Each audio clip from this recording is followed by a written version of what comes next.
오늘은 통합의 기회를 얻은 다윗이라는 제목으로 하나님의 말씀을 나누려고 합니다.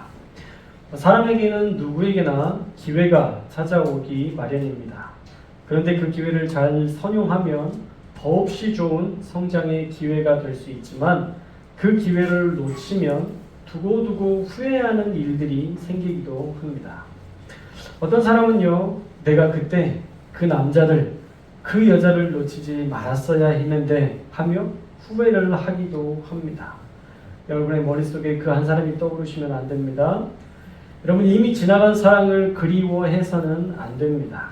그건요, 지금 살고 있는 사람에 대한 예의가 아니고요, 또 그런 그리움은 지금 배우자에 대한 비난으로 상처만 남기게 됩니다. 그래서 이미 지나간 일에 대해서 후회하기보다는 이제 앞으로 어떻게 더 잘 살아야 될까를 선택하는 것이 훨씬 더 지혜로운 태도입니다. 자, 오늘 말씀에 보면요, 다윗도 생각지도 않은 기회를 지금 맞이하게 되죠. 우리가 지난주에 살펴본 것처럼 이스보셋이 사울 왕의 첩을 취한 아브넬을 비난했던 그 한마디 때문에 다윗은 아무 행동도 취하지 않고도 지금 이런 좋은 통일의 기회, 통합의 기회를 얻게 된 것입니다. 아브넬의 전류는 이스보셋이 아브넬과 반역을 일으킨 지 딱 2년이 지난 시점입니다. 그리고 지난주와 이번주 말씀을 종합해 보면 아브넬의 성격도 우리가 좀 알 수 있는데, 아브넬은 느끼고 생각하는 대로 행동하는 인물이라는 것을 알 수 있죠. 아브넬이 이스보셋에게 이 나라를 이제 다시 다윗에게 넘기겠다고 말하자마자 다윗에게 전령을 보낸 것을 보면 우리가 아브넬의 성격을 알 수 있습니다. 아마 우리 주변에도 그런 아브넬 같은 사람이 있을 거예요. 즉흥적이고 감정적이고 모든 일을 마음먹은 대로 해내는 사람. 물론 이런 사람의 장점은 마음먹은 것은 해내는 그런 성격이기 때문에 일 추진하는 능력이나 일을 완성하기까지의 집중력은 대단히 높을 것입니다. 그런데 단점은 그런 행동을 싫어하는 주변에 원수들이 많다는 것이고요, 냄비 같은 열정 때문에 또 냄비처럼 빨리 식는다는 것도 우리가 알 수 있습니다. 이스보셋과 2년 만에 결별하는 것을 보면 알 수 있죠. 우리 주변에 혹시 아브넬 같은 사람이 있다면 어떻게 우리가 대해야 할지를 오늘 아브넬을 보고 생각하고 또 우리가 미리 대처한다면 그 사람과의 관계 속에서도 우리가 크게 틀어지지 않은 지혜를 얻을 수 있을 거라 생각이 듭니다. 자, 그렇게 아브넬은요, 다윗에게 전령을 보내서 이 땅은 다윗 왕 당신에게 속한 것이니 이제 나와 더불어 언약을 맺읍시다. 내가 온 이스라엘이 당신의 수중에 들어가도록 국가 통합의 기회를, 통일의 기회를 만들어 드리겠습니다 라는 전령을 전달합니다. 그런데 그 안에, 그 전령 안에 국가 통합이라는 명분만 담겨 있을까요? 그렇지 않겠죠. 아브넬이 우리가 이제 한 나라가 되어야 됩니다, 우리가 다 포기하고 한 나라로 함께 해야 됩니다, 그런 어떤 큰 대의만을 가지고 그렇게 이야기했을까? 저는 아니라고 생각합니다. 나중에 국가통합에 제가 큰 기여를 했으니까 제게도 한몫 단단히 챙겨주십시오, 이런 의도가 다분히 정치적인 의도가 깔려 있는 것이죠. 다분히 정치적 이득을 목적으로 한 아브넬의 제안이 다윗에게 전달된 것입니다. 그런데 다윗도 무턱대고 좋다라고 하기에는 지금까지 정치적으로 다윗이 얼마나 달고 다른 인물이에요. 그렇죠? 사울에게 10년간 도망자 신세로 도망치며 살았고, 또 그 타지에서 블레셋 군사들 틈에서 살아남은 그런 정치적인 기질을 가지고 있는 인물이기 때문에 아브넬에게도 다윗은 한 가지를 제안합니다. 역제안하는 거죠. 좋다, 그러면 나도 별로 어렵지 않은 한 가지를 제안하마. 사울의 딸 미갈을 데려와라. 그렇지 않으면 그 어떤 제안도 받아들이지 않겠다라고 아브넬이 했던 제안에 역제안을 합니다. 어떻게 보면요, 미갈을 향한 지고지순한 순정파 같은 생각으로 우리가 볼 수 있는데, 미랄만 데려다 준다면 그 어떤 것도 묻지도 따지지 않고 너의 그 제안을 받아들일 용의가 있다라는 의사 표현을 했으니까 순정파다라고 생각할 수 있지만, 사실 그렇게 생각한다면 여러분들은 아직 청춘이시고요. 사실은 이 안에 여러 가지 의미가 담겨 있습니다. 세 가지 정도의 목적이 있다고 볼 수 있는데, 하나는 아까 말씀드린 것처럼 미갈에 대한 사랑 있을 거예요. 저는 분명히 있을 거라 믿습니다. 그게 없다면 너무 인간미가, 사람 사는 이 삶에 너무 인간미가 없어지니까 저는 미갈에 대한 사랑이 가장 크다고 봅니다. 둘째로는 전 이스라엘의 통치자였던 전 왕 사울의 딸 미갈과 다시 재결합하게 된다면 왕위 계승에 대한 정통성을 얻을 수 있게 됩니다.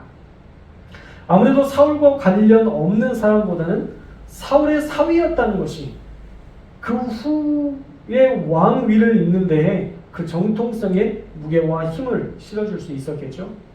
셋째로는 아브넬과의 언약을 통해서 그의 의도도 파악하고 또 아브넬의 정치적 입지나 권력의 정도를 파악해보려는 의도도 있었을 것입니다. 통합을 위해서 손을 잡았는데 실제로는 아브넬이 그 권력의 중심에 아닐 수도 있거든요. 사람들이 무서워서 아브넬의 의견을 받아들이긴 하지만 이런 제안을 했을 때 아브넬을 반역할 만한 새로운 인물이 나타나서 아브넬과 대적한다면 아브넬이 실세가 아닐 가능성이 있는 것이죠. 그렇다면 굳이 이런 협상을 아브넬과 할 필요가 없는 거예요. 왜냐하면 실세가 아니기 때문에. 그러니까 이 아브넬이 어느 정도 위치에 있는 인물인지를 알 수 있는 시험이기도 했습니다. 그래서 사울의 딸 미갈을 데리고 오라 요청한 것입니다. 그런데 14절에 보면요, 다윗은 이스보셋에게도 아브넬에게 전했던 그 메시지, 똑같은 메시지를 전달하고 있습니다. 우리 14절 말씀은 함께 읽겠습니다. 14절 말씀 시작. 다윗이 사울의 아들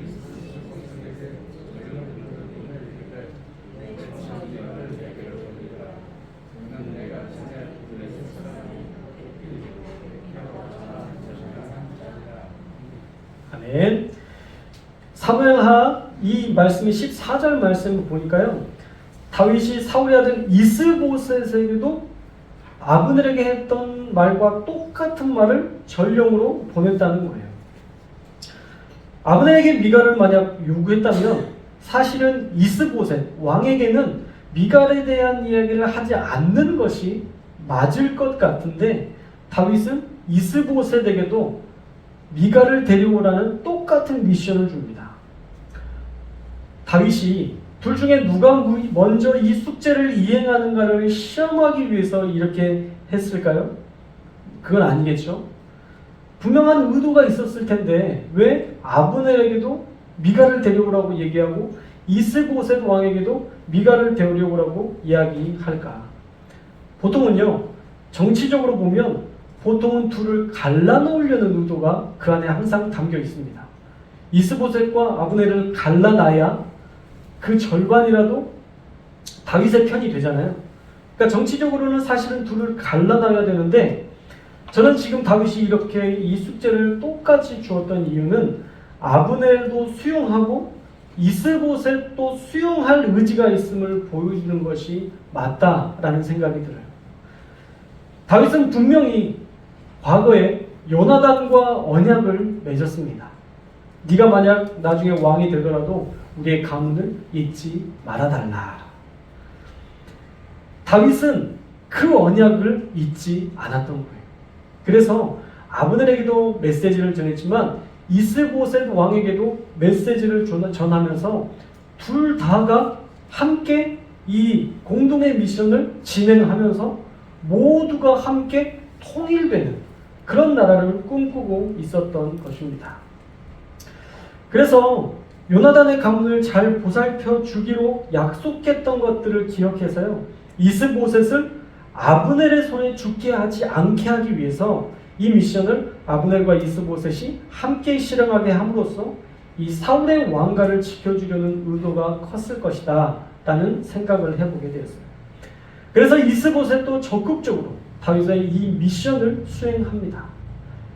다윗의 도망자 신세의 10년 중에 사울이 발디엘이라는 사람에게 미갈을 딸을 주어서 이제 그를 사위로 맞이했는데, 이번 기회에 다시 다윗이 미갈의 남편이 됨으로써 이스보셋도 이제 다시 자신과 함께 가족이 되는 그런 잘못을 만회할 기회를 얻게 해준 것이죠. 그래서 오늘 말씀을 보면서 제일 불쌍한 사람은 누구였을까? 저는 발디엘 같아요. 사랑하는 아내, 10년 동안 함께했던 아내를 발디엘이 빼앗겼잖아요. 제일 불쌍한 사람이 발디엘 같더라고요. 그런데 고대 근동법에 따르면 포로가 되거나 추방을 당했던 남편이 돌아오면 그 사이에 다른 남자와 결혼해서 아이를 낳는다고 해도 다시 본래 남편에게 돌아가야 하는 관습이 있었습니다. 그러니까 사실 아내에 대한 법적 효력은 누구에게 먼저 있었냐면 다윗에게 있었던 거예요. 그리고 다윗이 먼저 요구하는 대로 그것을 들어줘야 되는 의무가 있었던 것입니다. 그렇다 할지라도 발디엘은 그 슬픔을 주체할 수 없어서 10년간 함께한 아내를 보낼 수 없어서 눈물로 소리쳤지만, 이스보셋에게는 그렇게 간청하면서 데려가지 말아달라고 간청을 했지만 아브넬이 돌아가라 라고 한마디 하니까 발디엘은 금세 돌아갑니다. 왜 그랬을까요? 아브넬은 2번 말할 사람이 아니거든요. 성격상 2번 받아줄 사람이 아니기 때문에 자신의 목숨이 위태로울 수 있다는 것을 인지해서 아브넬이 돌아가라 라고 얘기할 때 한 번에 발길을 돌린 겁니다. 그만큼 이 아브넬의 위세는 대단했었죠. 자, 오늘 말씀은 여기까지만 우리가 살펴보려고 하는데요. 자, 오늘 우리에게 주시는 말씀을 우리는 어떻게 우리에게 적용할 수 있을까? 첫째로는요, 하나의 사건 때문에 좋은 관계가 깨질 수도 있다는 것을 우리는 기억해야 됩니다. 지금 당장의 감정으로 어떤 일을 처리하면 이스보셋과 아브넬처럼 관계가 깨질 수도 있습니다. 물론 잘잘못을 따지기는 어렵죠. 사실 이스보셋에게는 아브넬이 전략적으로 필요한 인물이었습니다. 물론 그가 잘못했지만 전략적으로 필요한 인물이었기 때문에 조금 더 조심스럽게 이 문제에 대해서 접근하고 처리할 필요가 있었습니다. 또한 아브넬도 그렇게 천상차 유아독존으로 산 것도 잘못이죠. 권력은요, 결국 바람처럼 사라지거든요. 우리가 국회를 보면 그렇잖아요. 정말 모든 것들을 다 가진 사람 같지만 한 번에 날아가서 지금은 뭐하고 사는지 전혀 기억에 남지 않는, 그리고 기억조차 하지 않는 그런 인물들이 너무 많잖아요. 그래서 권력은 금세 지나간다는 것을 우리는 기억해야 됩니다. 그러니 우리는 어떻게 살아야 되는가? 우리는 한 사람 한 사람에 대해서 소중한 마음으로 대하고 우리의 감정적인 실수가 사람을 잃을 수도 있다는 교훈을 우리의 마음 가운데 새기며 살아야 할 줄로 믿습니다. 물론 어떤 한 사람의 노력으로만 되는 것은 아닙니다. 그러나 모든 관계를 면밀히 살피고 조심한다면 우리는 사람을 잃지 않는 지혜로 또 문제를 해결할 수 있는 해결사가 될 수도 있을 줄 믿습니다. 두 번째로는요, 저와 여러분이 다윗처럼 포용할 수 있는 사람이 되었으면 좋겠어요. 따라해볼까요? 포용하는 사람이 됩시다. 저와 여러분이 포용할 줄 아는 사람이 되었으면 좋겠어요. 정말 포용한다는 것은 어려운 일이에요. 여러분 10년간의 도피 생활을 어떻게 잊을 수 있겠어요? 사울로부터 도망쳤던 그 10년의 세월을 어떻게 다윗이 잊을 수 있겠어요? 어제 심리상담 관련해서 숙제를 하나 제출을 했는데 작은 트라우마와 큰 트라우마를 기억해서 적고 그때 어떻게 대처했는지를, 그리고 그때 누군가가 어떻게 도와줬는지를 적어보시오 라는 숙제를 정리해서 제출했습니다. 그런데 숙제인데도요, 그때의 감정이 스멀스멀 올라오더라고요. 묻어둔 것 같았지만 사람의 마음을 다스린다는 것은 정말 쉬운 일이 아닌 것 같습니다. 그런데 숙제를 하면서 분노에 차지 않았던 이유는 약속이 떠오르니까 참을 수 있게 되더라고요. 하나님께서 그때 저에게 주셨던 말씀과 위로와 또한 그것을 통해서 내가 철저히 낮아지는 겸손을 배웠기 때문에 속상했지만 그것이 내 마음 가운데 한켠에 상처로 남아있지는 않더라고요. 다윗도 그랬죠. 요나단을 생각하면 자신을 반역했던 이스보셋을 사실은 용서할 수 없는 인물이지만 요나단을 생각하면 이스보셋을 품을 수 있는 힘이 생기고 용서할 수 있는 힘이 생길 수 있었다라는 거예요. 그때 하나님이 위로하셨던 것들, 그때 만난 하나님을 생각하면 사울의 가문도 용납할 수 있는 힘이 생겼다라는 것입니다. 그래서 여러분, 상처는요 그때그때마다 치유해야 됩니다. 여러분 그냥 남겨두고 지나가면 트라우마가 돼요. 그래서 비슷한 사람을 만나면, 비슷한 유형의 사람을 만나면 그때 나를 힘들게 했던 사람을 떠올려서 그 사람에게 그 모든 분노를 쏟아붓는 이런 잘못을 저지르게 됩니다. 남편에게 상처받은 건데 남편에게 상처받은 것을 아들이 닮았다고 해서 어떤 닮은 행동을 한다고 해서 그대로 투사해서 그 아들에게 모든 것을 쏟아붓는 수업 시간에는 그런 모습에 대해서 감정의 쓰레기통 대상으로 한다라는 표현을 쓰거든요. 내가 가지고 있던 모든 감정의 쓰레기통을 저 사람에게 다 뒤집어 씌우는 그런 잘못을 저지를 수 있다는 거예요. 제가 군대에서도 얘기했죠. 제가 군산 출신이라는 것만으로 가자마자 그 전 선임이 괴롭혔던 사람이 군산이었기 때문에 제가 그 모든 감정의 쓰레기통을 오롯이 받았다라는 말씀을 드렸죠. 그런데 이런 일들이요 사실 되게 흔해요. 여러분의 삶에서도 그런 일들이 되게 흔합니다.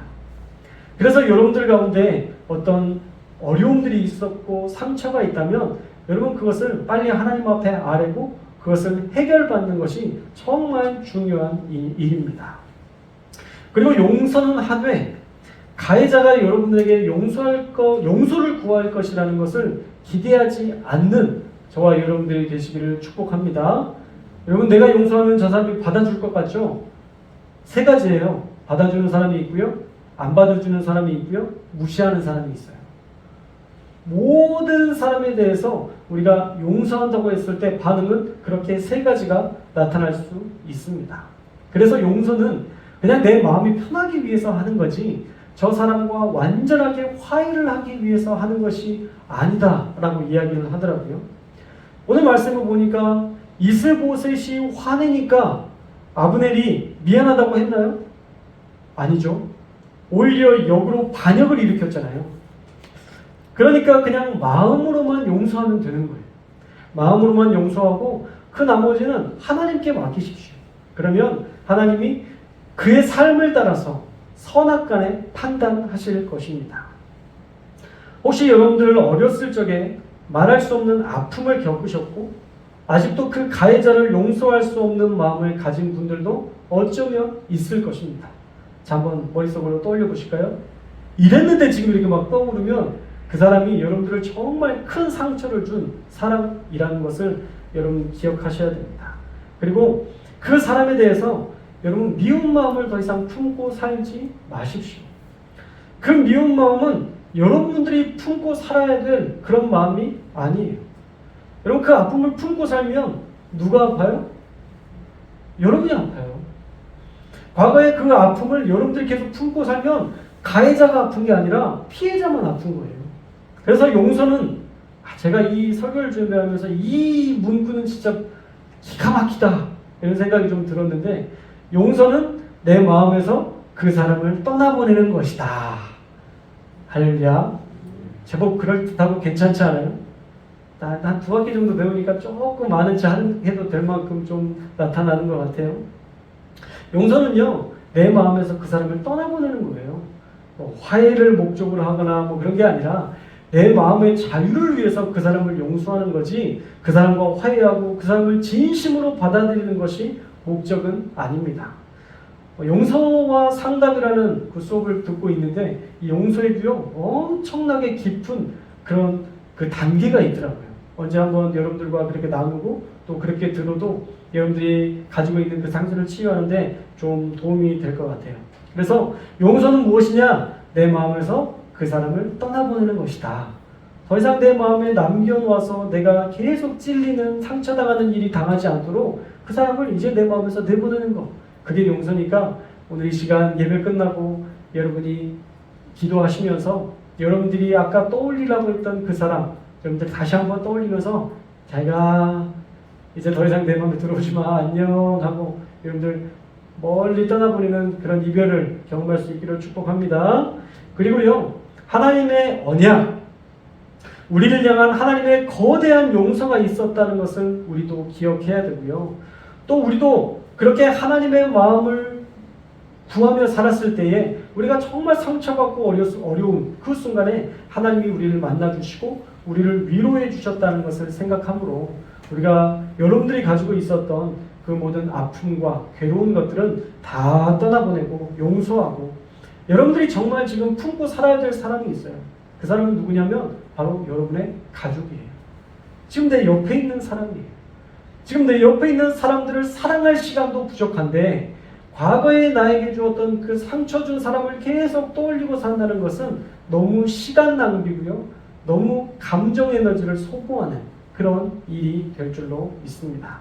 그러므로 저와 여러분이 용서하시고 또 우리 주변에 있는 사람들을 사랑할 수 있는 그런 한 주 보내실 수 있기를 주님의 이름으로 축원합니다.